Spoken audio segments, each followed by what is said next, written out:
Haagse Harry, het symbool van Volks-Den Haag en ook van het plat-Haagse dialect.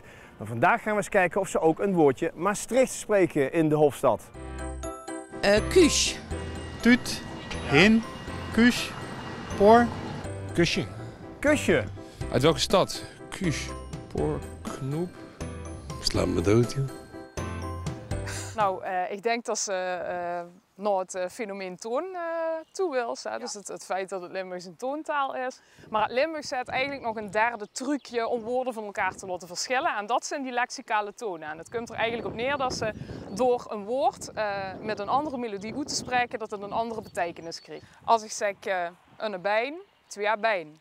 Dat woord is qua medeklinkers en klinkers precies hetzelfde, maar omdat ze het met een andere toonhoogteverloop uitspreekt, krijg je een andere betekenis.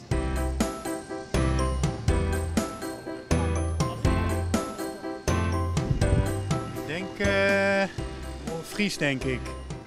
Geen idee. Ja, dat moet wel Limburg zijn, toch? Het is een totaal andere taal, hè? Ja. Echt. Mijn eerste reactie is dan, de mensen in Nederland worden toch, ook in de media, met name geconfronteerd met standaard Nederlands, toch? En niet eigenlijk met de andere talige rijkdom die we in ons land hebben. En als ze dan iets anders liet horen dan standaard Nederlands, dan horen ze wel dat het iets anders is. Maar wat het precies is, dat weten ze helaas niet. Dat is een beetje dom.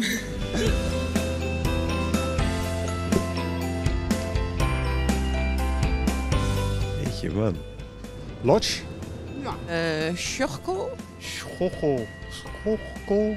Wat is dat nou allemaal, joh? Does, Gijs, Curve. Curve.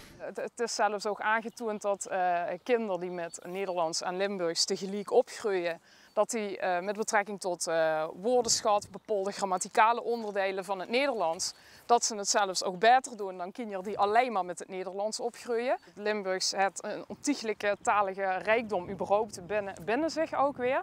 Dus er is absoluut geen reden om aan te nemen dat het niet goed zou zijn om die kind ook met Limburgs op te voeden.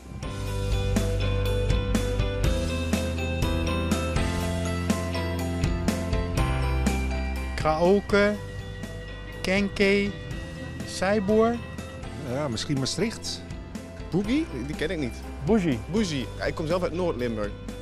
Een deel van mijn familie komt zelfs uit Limburg. Dus ik had het eigenlijk wel een beetje moeten weten. Nou, dan kan je beter aan de koning en de koningin Overlaten. overlaten. Ja, toch? Dankjewel hè. Alsjeblieft.